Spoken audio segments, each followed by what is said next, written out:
Good afternoon. Today, I would like to talk to my fellow Washingtonians about some of the businesses and business organizations that have successfully reopened under our Stay Home, Stay Healthy initiative, and specifically with all of the hardworking people across the state who are doing all they can to keep themselves healthy and comply with our healthy initiative. We know the economic impact of COVID-19 has been severe on businesses and families.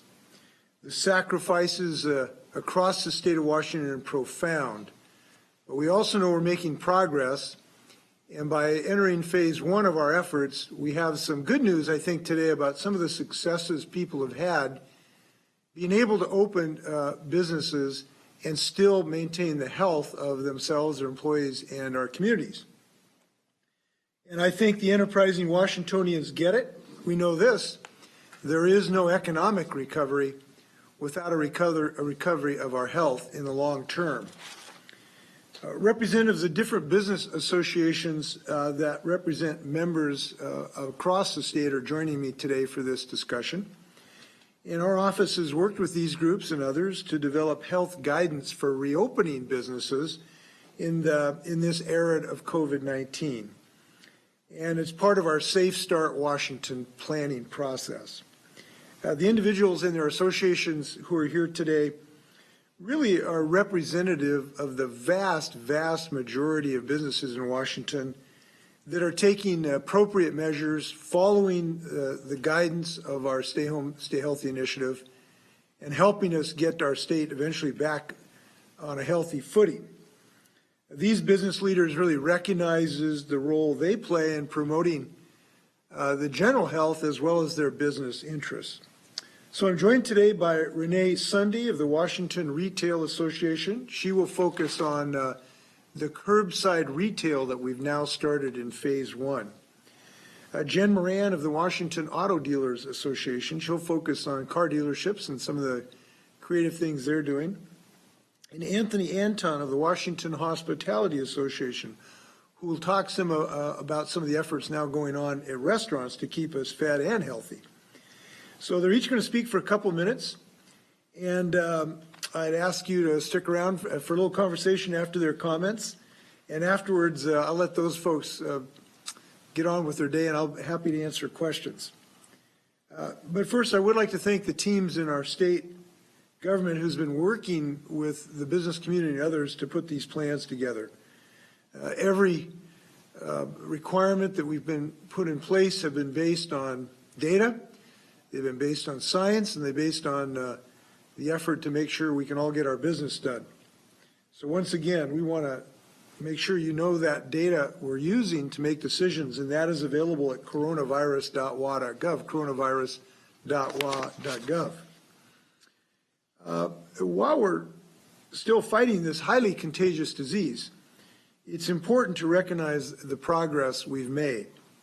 So I'm grateful to every Washingtonian for being in this together, all across the state of Washington. With that, I'd like to turn over to Renee for some comments. Renee. Thank you, Governor Inslee, and good afternoon, everyone. Again, I'm Renee Sundy, President and CEO of the Washington Retail Association. And on behalf of Washington retailers, big and small, urban and rural throughout the state, we're happy to see the phase one reopening of retail through curbside pickup this past weekend, just in time for Mother's Day. And now with phase two safety guidelines in place, we're excited to see the reopening of retail take another big step forward. Yesterday, a boutique retailer in Wenatchee told me about the gift bags that they created to deliver curbside to their loyal customers who are excited to shop local for that perfect gift for mom. Small businesses and retailers of every size are innovators at heart, because that's what great customer service is all about. Many retailers open during the first 45 days of the Stay Home, Stay Healthy order mastered the art of curbside and drive-up service, protecting employees and customers with a safe product delivery. Retailers have risen to the challenge of COVID-19 crisis to serve the needs of people across the state. Because the safety of employees and customers is a top priority for retailers, we've been gathering best practices and lessons learned over the past 2 months. We've worked with the governor's team to carefully develop guidelines for safe distancing, sanitation, and personal protection for the opening of curbside retail, and after that, the phase 2 opening of limited in-store shopping. This is an important step on the path to safely returning over 400,000 retail employers to their jobs and leveling the playing field for all retailers through phase 2 of the governor's reopening plan. I want to personally thank Governor Inslee for the excellent work of his staff and the team at the Department of Commerce. We value the opportunity to collaborate with your staff as they engage with a wide range of industries and stakeholders to keep Washingtonians safe. In malls and storefronts in cities and towns, your favorite retailers across the state are ready to safely serve our communities. Renee, thank you. And I look forward to answering. I had a couple questions that you provoked. Jen Moran of the Washington State Auto Dealers, could you join us? Yes, good afternoon. As the governor mentioned, my name is Jen Moran, and I am the executive manager of a family-owned auto group in the Seattle area. Governor, I wanted to let you know that I appreciate your leadership through this time of crisis. You face tough choices in developing a game plan to respond to this virus. There are different opinions on how to approach these decisions, and I recognize your commitment to protecting people and helping us all return to a more normal life as soon as possible. And new car and truck dealers share that same commitment. When the Stay Home, Stay Healthy order was first adopted and auto sales were suspended, like all businesses experienced and are still experiencing, it was painful, not just for the dealer, but our employees, our customers, and our communities. Governor, you recognized from the beginning that vehicle service was essential and allowed for a limited number of vehicle sales to essential workers without reliable transportation or to individuals that had a vehicle that was impractical to repair. This gave auto dealers the chance to perfect how we can sell cars safely. We continue to appreciate the opportunity to work with you and your staff to develop safe sales procedures that follow the recommendation of the CDC and the Department of Health. These safe sales procedures protect customers and employees by doing a few things. First, they reduce face-to-face contact. They allow customers to begin purchasing a new car from their homes and allow many of our employees to also work from their homes. When a customer comes to complete a sale, the dealerships have been reconfigured to ensure there is social distancing, employees and customers are using personal protective equipment, and as many of the documents as possible are completed online or via mail. 6-foot distances are clearly marked in dealerships, both in the sales and service departments, and sneeze guards are used extensively. Surfaces inside the dealership are sanitized regularly as well, including before and after every transaction. Vehicles are also fully sanitized before they are delivered to a customer.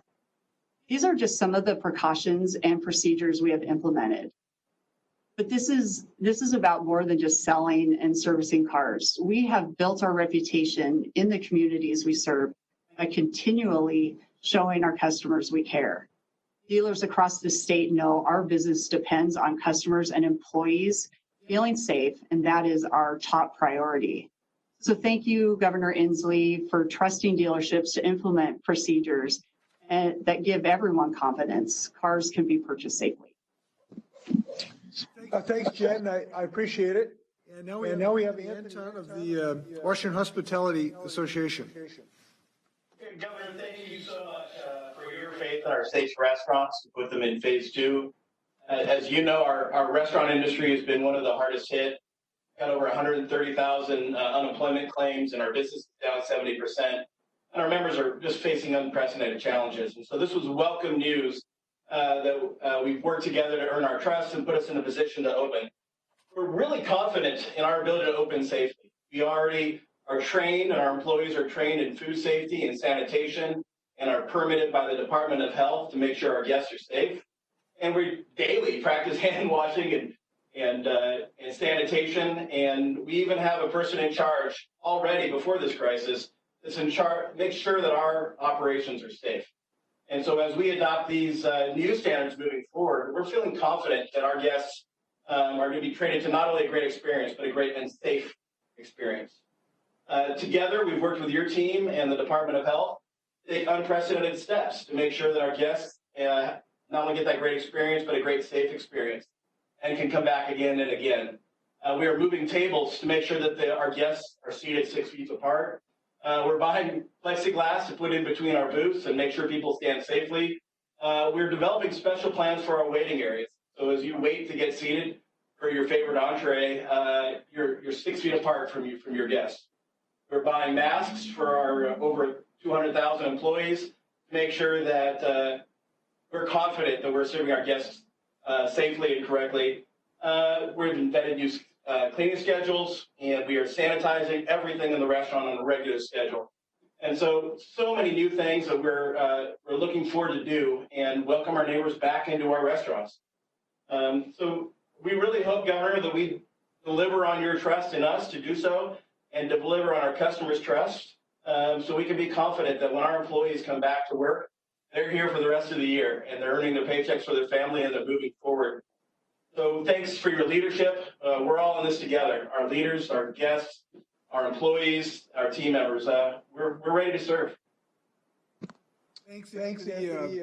I'm excited about this progress. As a former server at Clinker Dagger, Bickerstaff, and Pets Public House out in Aurora Village, one of the best jobs I ever had. It was wonderful coming home with cash stuffed in my pockets. Those were the good old days. So we want to see that return.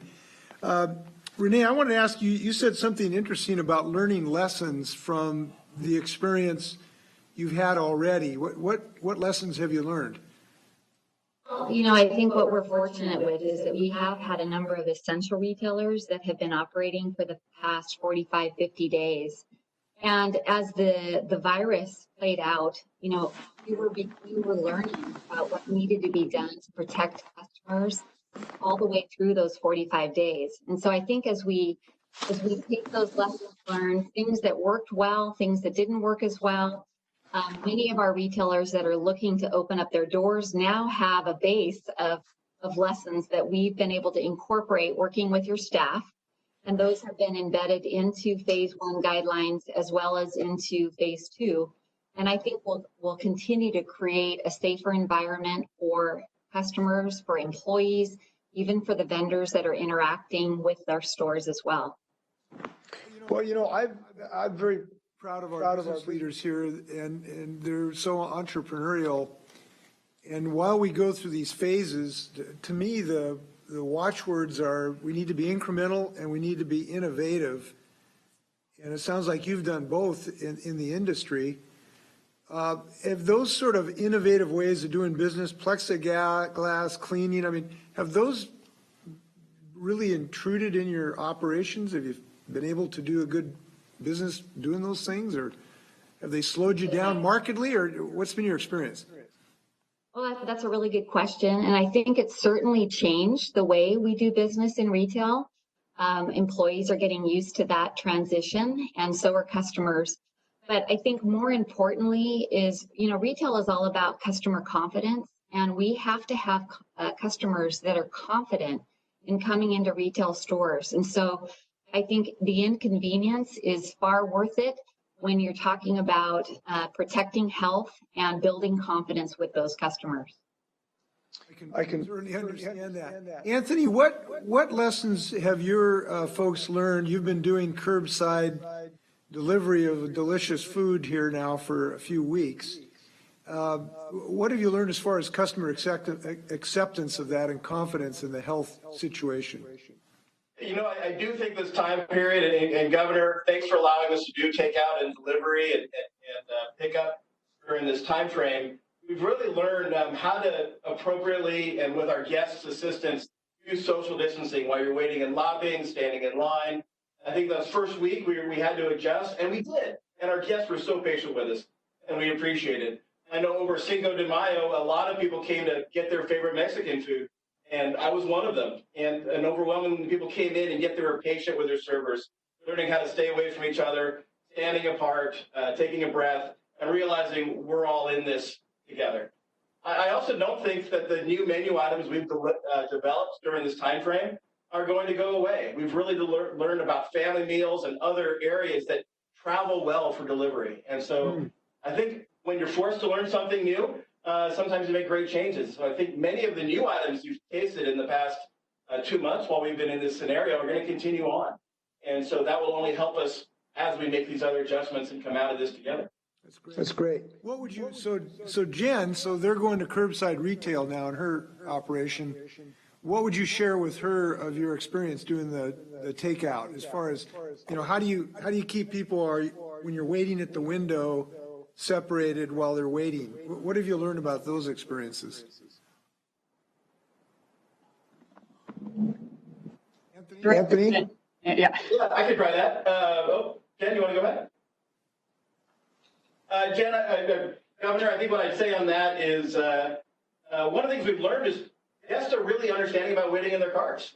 And so typically they get to sit in the car, listen to their favorite music, and do things. And so I don't think if this happened immediately and we're still open, I don't think we'd understand that guests were patient. And Washingtonians understand it's worth a little bit of inconvenience. We can wait in our car till our table is ready or till our food is ready. And the interaction has been good. And we're learning a lot of things about how to wear masks. I never thought I'd have to teach, or we'd all have to think about what's the right kind of mask for a kitchen, and what's the right kind of mask when you're talking to seniors who may not be able to see your lips, and how do we do this together? So I think this time frame has helped us as we gear up together on take what we've learned in the past 6 weeks and just accelerate their improvements as we go. Well, thanks for your leadership on this. I really appreciate it. And your members as well, obviously. Jen, what do you think? So we're in phase 1, so we're going to be doing curbside retail now under these protocols. Do you have any sense of how many establishments will actually want to do that right now, to do the curbside? I would imagine that most of us, if not all of us, would. We have to adapt to what the changes are presented, in front of us, and I think it's a great opportunity to do a reset and listen to customers. And I think the convenience of being able to purchase a car online, almost beginning to end, I think will be something very attractive to buyers. It's less time in the dealership. They can go at their own pace. They have the ability to shop a wide range of models. I think this is something that will really be well received in our industry. Yeah, Renee, what are your thoughts of your members? What do you? Yeah, I think honestly, when curbside opened up this weekend, I heard from a number of members that were so excited about just having the opportunity to be open to their customers. Mm-hmm. It's not the same as having a customer sometimes in a store, depending on the type of merchandise. But I do believe retailers are looking at how they can be creative during this next phase. They're certainly anxious about being good stewards of an opportunity to put in place protocols so that phase 2 quickly opens up. There's no doubt that retailers are very much looking forward to that. But we are really seeing creativity around the state, whether it's the small businesses I referenced on Main Street, or some of the standalone specialty retailers, or even retailers within malls that are now going to be able to open up and do curbside, just like some of our existing larger retailers were doing during the essential phase. So across the board, I think we're seeing a desire to be creative because retailers want to serve customers. But it is definitely a next step to where all of our retailers want to be, and that's with customers inside their stores. Well, I want to thank you for your insights, also reminding me that my wife's birthday is next week. So thank you. That you've done a great service for the governor here. I appreciate that. Anthony, can you tell us what's been most useful to give your employees confidence that they're safe at work? What has been important in that regard? I think good education and open communication, understanding why masks are important, helping them understand that when the business thrives, we all thrive together. And so let's do this safely. And just that open communication and routine, what did we learn after this night shift? And coming back together and saying, how do we handle this situation? And trying to get better every day. And a lot of these things are straightforward. Restaurants are used to hand washing, they're used to cleaning their door handles, and they're used to these cleaning schedules. But now at an even higher level, we're communicating, what did we learn tonight to do it better? And sharing with each other, being a team. Just like we're in it together in the state, they're in it together in that restaurant. Yeah. And I think moving stations around, small adjustments, where to stand. The first couple of weeks when we were doing takeout, we didn't have a good lobby management plan, but we developed them. And most of those ideas came from our great teammates who said, well, what if we did this? And how do we keep people out of the rain and wait in cars? And just so many cool ideas and teamwork came together to make this happen. Well, it's an innovative industry, so I'm glad you're innovating. We appreciate that. Listen, I've got some good insights listening to you. Does anybody have something they'd like to share with us before I free you from other duties? Any other insights we should know about? Governor, just like you've asked everyone to do, we can't wait to get our restaurants open and get into phase 2. And our guests can help us do that by being safe in the next few weeks. Help us save our small businesses by being smart, by making the right decisions. And pretty soon you'll be sitting down for your favorite steak or favorite piece of seafood. And we're going to look forward to seeing you there. Absolutely. Well, we know we are all very, very eager for this. And Anthony, you really kind of reminded me of something, which is we do have some impact about when those days come. And that is kind of how we all act now in the next several weeks. And we want that to be sooner than later. We can't tell you it's June 1 for sure right now because we have to look at the progress of the disease. But we have some bearing on that. We have some control over that. It's sort of in our destiny on how we all learn to do business in these new innovative ways. So, and this is important to me too. Look, we want your employees and business owners only to go through this once. We don't want to have to do this twice. It's way too hard. So we want to make sure we're successful here. And the innovation you have all shown is really ought to give us some confidence. So thank you. Thank you very much. So I'm going to cut my friends loose here. I have a couple more comments. Thank you guys for your help. And I'll look forward to some more openings. Good luck. Thank you. I'm going to make just a couple more comments here, and then I'll stand for questions. Well, listen, the one thing I do want to add today, and I've mentioned this a couple times, but it's really important, is that we know how difficult this is for people. It's produced frustration, anxiety, concern for ourselves, our economic lives, our personal lives. And we know that life's tough sometimes. We want to make sure people know how they can reach out if they've got issues. And if you've got issues of being depressed, feeling lonely, concerned about domestic violence, please go to coronavirus.wa.gov, coronavirus.wa.gov. Reach out. Don't be alone. We want to help you out. You can also reach the National Suicide Prevention Lifeline at 1-800-273-8255. That's 800-273-8255. Or text 741. That's 741-741. There's also a Veteran Suicide Prevention Hotline, 1-800-273-8255. 1-800-273-8255. You're not alone. We want to be with you. This state's committed to everyone's health, and so we care about you. Thanks a million, and with that, I'm happy to stand for some questions. Rachel with AP. Governor, could we get more specific targets that the counties and state need to meet as we move through the opening phases? For example, New York has a regional dashboard that shows targets on several areas, including decline in hospitalizations, number of residents tested, and then each region is scored based on the number of metrics they've met. So I know we have that dashboard, but couldn't it be updated to reflect that level of detail? Yeah, we are looking at the next tranche. We've done the first tranche. We have 8 counties. There'll be a couple soon, I assume, on top of that. So we have had the criteria for those, and we were the first to reopen, ahead of New York, I think. Not that we're competitive.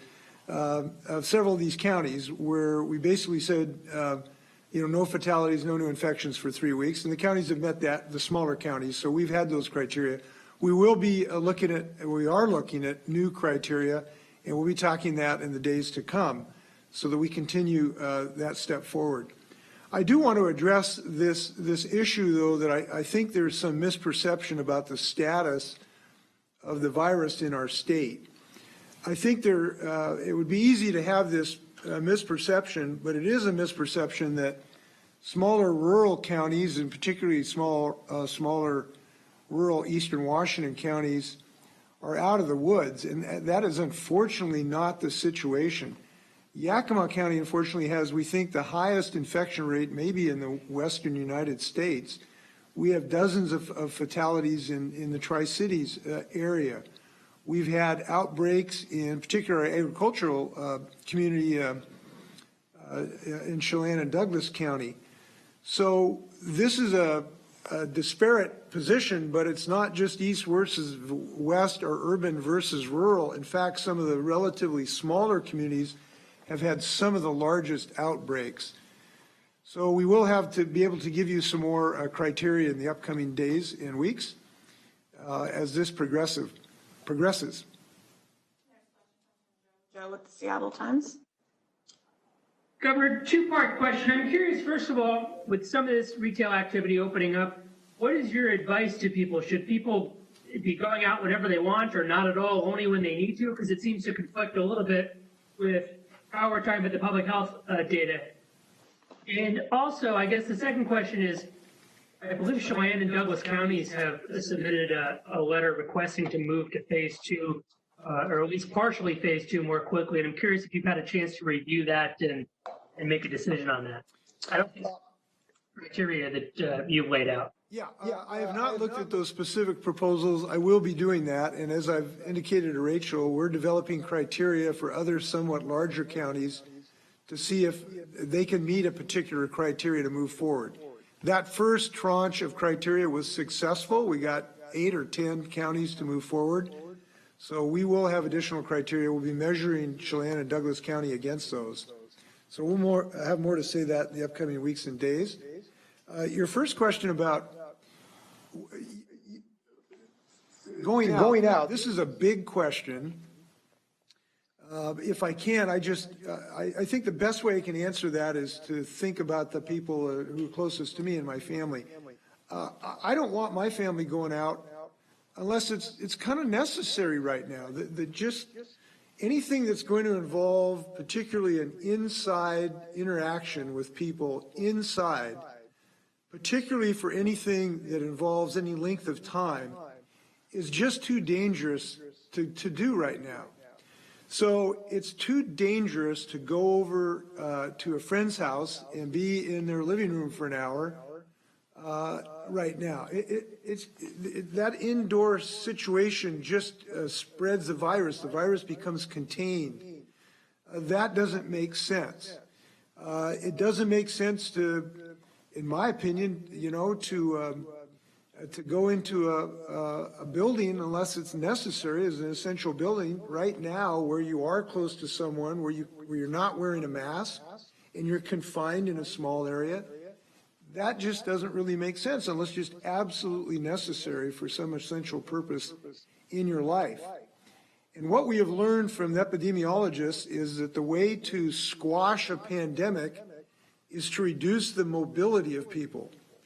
And when you look at the numbers, we had reduced the times people were going out of their home about 50% several weeks ago. And as a result of that, we have reduced the curve. And we've had early success on that. And there is some still interesting news. We're down to 3% COVID-like illnesses hospitalization right now for the last few days. But that mobility reduction is down to maybe 30% now.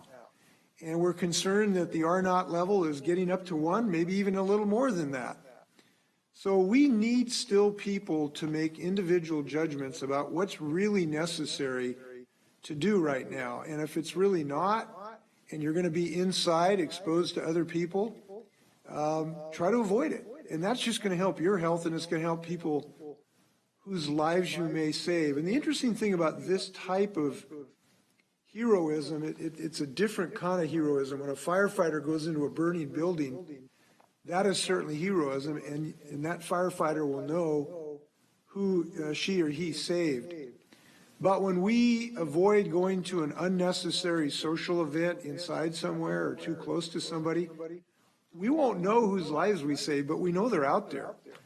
So this is something that I'm really encouraged so far. Washingtonians have really taken this to heart, and they've changed their personal behavior, and that's why we've been successful.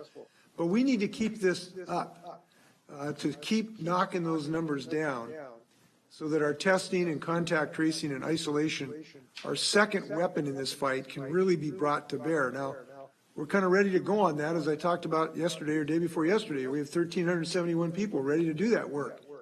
But we have to get these numbers down so that that can be successful. Next question comes from Essex with Cairo. Yes, Governor, 2 questions for you. More than 1 million people now have filed for unemployment in Washington state. We have the slow reopenings. When do you think those slow reopenings will make a difference in bringing jobs back? And second, we saw a casino open yesterday, huge amounts of people lined up to go in. What were your thoughts as you saw all those people in line? Well, hopefully jobs are coming back now because we have entered phase 1. We've restarted auto sales. We've started curbside retail operations. Golf courses are opening up. So there's any number of businesses now that have increased their operations, and I presume that's going to help in our employment figures. But we're a long ways from getting back to normal economic activity. It's just a long ways away from that, because we know that the numbers are still so high in our virus that it just can't justify opening up all these businesses right now. It'd just be titanically too dangerous to do that. So it's going to be longer than we would like to get everything back to normal economic operations. We just have to reconcile ourselves to that. But what we know is when Washingtonians do put their shoulder to the wheel, this can have a positive impact. It has saved lives. It has bent the curve. It has demonstrated that when we follow the science, we will help the health of our families. So that ought to give us confidence to continue on this incremental, innovative approach, step by step, to rebuild our economy. And we're making those steps. You heard these business people today talking about the success, and I know these business folks are really excited about the reopening that they're engaged in. And they've been able to do this because they've been creative, they've been innovative, they've been willing to change their normal operations to keep us all safe, and we ought to be appreciative of that and look forward to more success. That's why one of the reasons we had this discussion today. The casino operations, as you know, are not something in my jurisdiction. The tribes have independent decision-making about that, and that is not something that I control. I have expressed to the tribes that I would very much be more pleased if their openings were consistent with some of the business openings in our state. And so on several occasions, I've expressed the wish that that they would wait to be more consistent with other operations for obvious reasons. But I have been hearing from them that they're going to be very diligent in their hygiene efforts, and I hope that they're very, very successful because we want to keep people healthy. Next question comes from Jim with the Spokesman Review. Governor, will elective surgeries be allowed to start next Monday? We're hearing from some people who aren't sure they can resume and wonder if that order is going to be extended now. Well, we have issued an interpretation that should be allowing significant additional procedures to go on. And I'm not sure if I quite understand your question, because we have already issued that interpretation to allow them to move forward. So I may have to do some checking and call you back with a clear answer of your question, because it doesn't quite sync up to our understanding at the moment. So I will call you later this afternoon on this, if that's okay, Jim. Next question comes from Keith with Como. Governor, I have a question on the timeline again. As you look at your dials and the different parameters, are you still on target for June 1st to moving into phase 1? And are hospitals and dentists still on target for opening early next week? Well, yes, I think that the things you're referring to in medical conditions, we're moving in the right direction. As far as June 1, as I've said, we would like to move to phase 2 on that date, but we cannot guarantee that. It cannot be set in stone. And the reason is that the virus is the one that's ultimately going to determine when it's safe for us to move to phase 2. And that's just a reality.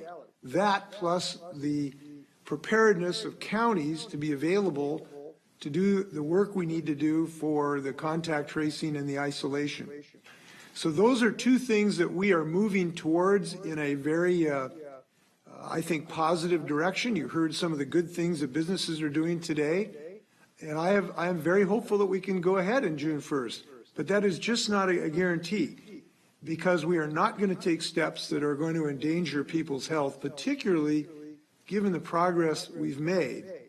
And I do think, as I've expressed, I think this is one of the more difficult parts of the arc. If you look at this as an arc, you know, we saw the infection rates go up. We did some really hard, smart things. We drove it down. So now we're on the down part of the curve. But that's actually the hardest part of the arc, because we're all so eager to get back to normal operations. But we have to still continue to make decisions based on the data. So I do know one thing about Washingtonians. We do not like snatching defeat from the jaws of victory. And we have victory, or at least a way we can live with this virus in our sights, and we're not going to snatch defeat from the jaws of victory here. Next question comes from Jim with the News Tribune.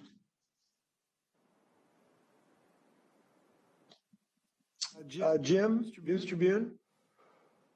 Are you in mute by chance? Is that better? Yeah. Okay. Governor, I was wondering if you could give us an update on testing. On April 30th, you had talked about how Washington has the capacity to do about 22,000 tests. But at that point, it was averaging about 4,650. I know that's increased, but I was wondering if you could just tell us where we are on testing. Good news and bad news. The good news is that we, because of vigorous effort, we have built our ability to analyze about 20,000 tests a day. And because we brought more labs on, UW's expanded their operations, and we think we can even continue it beyond that. I've been in talks with businesses around the world. One company that makes an analyzer machine we may be able to get a hold of. So the analytic part is quite robust. However, you need the test swabs and the reagent and the viral transfer medium to be able to get that sample to the analytical machine. And that is still in a significantly short supply. I'll give you an example of this. You've indicated where our tests might be in the realm of 4,000 to have enough samples, but that's it. We haven't had enough test swabs to do that. And as you know, I've been urging the president now for months to invoke the Defense Production Act earlier to try to increase the production of those swabs so that I and 49 other governors would have access to them. We've been told that we've been told that the federal government is going to provide essentially enough swabs for us to use that analytical capability. But it's middle of May, and we still have only received 10% of what we were promised for May. So this is still a very precarious situation. We are really hopeful that the federal government will honor its commitment to us for those swabs for May so that we can actually increase this testing capability. But without the swabs, we can't do the tests. And I'm very hopeful that those federal shipments are going to come through. Now, to do that, we have to increase the manufacturing capability of the United States. And that's why I've been so insistent in arguing that the president should use his powers to do that. So we're just very hopeful that that's going to come through. But it also has to come through for June and come through for July and on because we are actually going to have increased testing requirements after June, because as we bring in more businesses, many employees are going to need to be tested. If we find a positive test at a restaurant, we're going to need to make sure we test those staff members. And so this is still a very concerning issue for us, and we're going to be as diligent as humanly possible to grow those supplies. Next question comes from Hannah Scott with Coyote. By the way, I should note, if I may, before Hannah, if you can pause for a moment. Look, we've been buying this material by the state as fast as we can, too. It's not like we're asleep at the switch. We are searching the world to buy these materials, and I mean the world, to buy swabs and reagent and viral transfer media. So the state itself is purchasing this equipment. It's not just relying on the federal government. But the federal government has levers to turn to increase manufacturing much more than the governors, Republicans or governors. So this is all hands on deck. Hi, Governor. I have two questions. First, yesterday you put a hiring freeze in place as well as a freeze on equipment purchases. Just wondering whether you have any plans to reopen state employee contracts before a 3% raise takes effect July 1st. And then secondly, wondering if you're getting regular updates on how K-12 students are doing with remote learning. And if so, what's your sense on how they're doing with their education right now? We have not made any decisions on a budget standpoint. We need to get a little better view on the fiscal future to make those decisions. I've been talking to legislator leadership. I was on a call this afternoon about that, and they're starting to now look at some of the options, but we really have not made any decisions about potential options. What we do know, it's going to be very difficult. Legislators are going to be faced with some really hard decisions. That's what we know today, and in the weeks to come, obviously, we'll have more to say about that.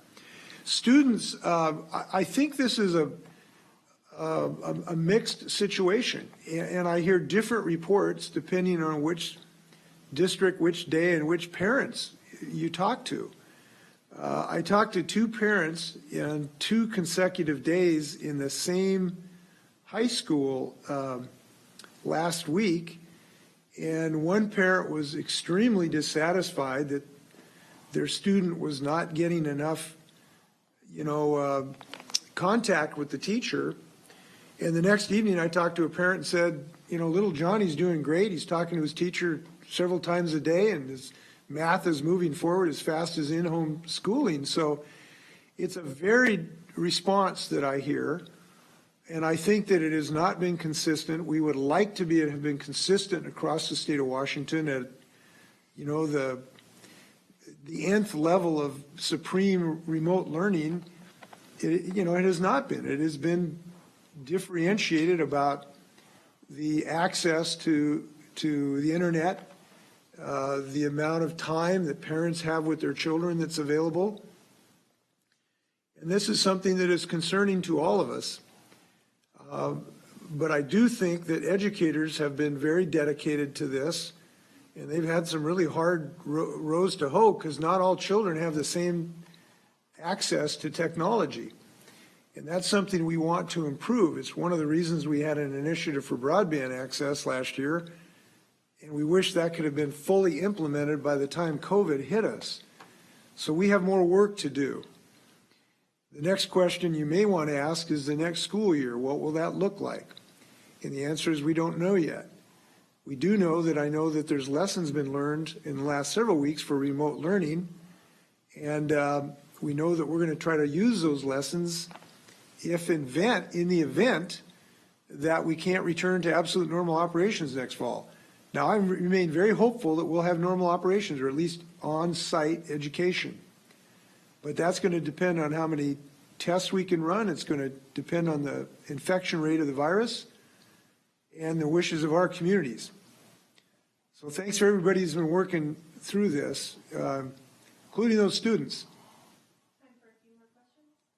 Next question comes from Jerry with the Everett Herald.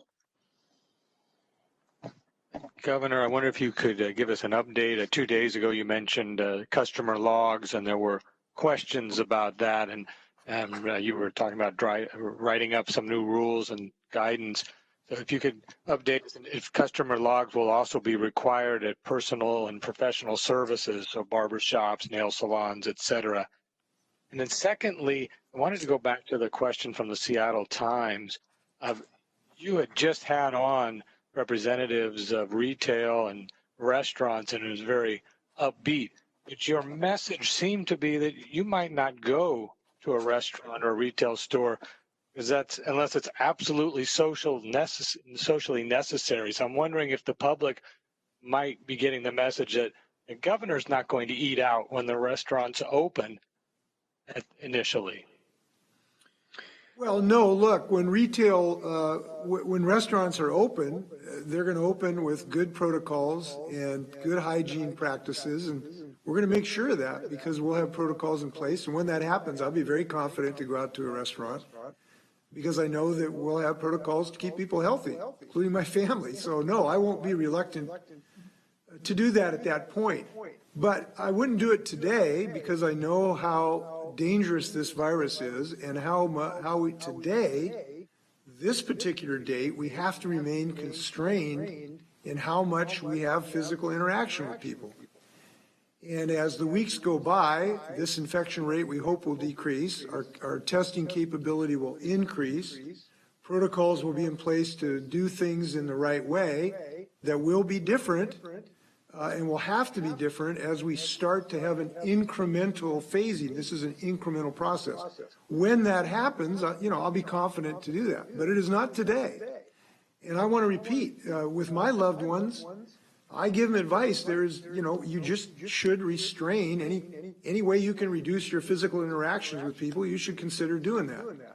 But people go out and have curbside food from a restaurant today. I think that's great. It helps your restaurant, and I think there's a way to do that safely, in part because restaurants have been creative, and we've come up with protocols to make sure it's done safely. The issue about the contact tracing, I think where we're going to end up is we're going to give customers an option about leaving a phone number or the like so that they could be contacted. I think that's where we're going to end up on this. We'll have more to say on that in the next day or so. I do think it makes sense that if you go to a restaurant and if you want to know later that you may have sat next to somebody that was infected, you may want to know about that for your own safety. And I think restaurants ought to be able to help on that, just to keep those records private, can't be used for marketing, erased after 14 days, all those protections. I think some people are going to want to use that service. Next question comes from Robert with Fox.